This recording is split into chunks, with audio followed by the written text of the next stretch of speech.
Au début des années 90, le monde entier découvrait avec effroi les orphelinats roumains. Ces enfants que l'on croyait attardés ou autistes souffraient en fait d'une pathologie bien connue des pédopsychiatres, l'hospitalisme. Alors, les symptômes les plus évidents, c'est le vide. C'est le vide, c'est la tristesse, c'est l'abattement. C'est quelque chose d'absent. La deuxième chose qui frappe, c'est ça, c'est une sorte d'activité répétitive, c'est se bercer soi-même. On n'a pas de stimulation, donc on cherche à s'auto-stimuler.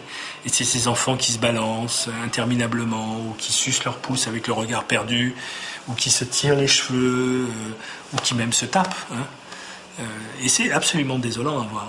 Vous voyez un enfant tout seul, un enfant absolument privé du nécessaire psychiquement vital. C'est au début des années 30, en filmant des enfants séparés brusquement de leur mère délinquante et placés dans la pouponnière d'une prison, qu'un psychanalyste d'origine hongroise, René Spitz, identifie le premier ce syndrome.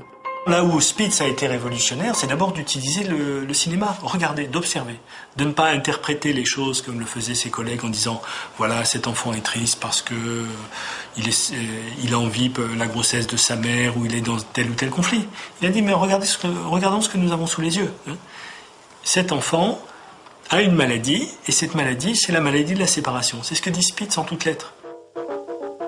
En France, dès les années 40, des psychanalystes et des pédiatres s'intéressent à leur tour à ces enfants malades de séparation et pointent les carences des institutions.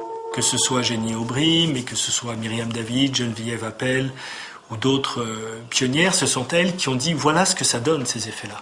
Voilà ce que c'est une pouponnière. Et voilà ce qui se passe chez ces bébés quand on les laisse seuls avec des gens qui s'en occupent de façon un peu automatique, sans un lien privilégié d'attachement. Une des choses par exemple, c'est les enfants qui ont le syndrome du train d'atterrissage, qui montent les jambes au lieu de les poser. Ça, c'était quelque chose qu'on observait dans les pouponnières, ce genre de choses. Donc des retards psychomoteurs, des choses importantes, parce qu'au fond, l'enfant n'a pas été accompagné dans une démarche d'exploration, n'a pas été soutenu. Et pour faire ça, il faut être soutenu dans une relation.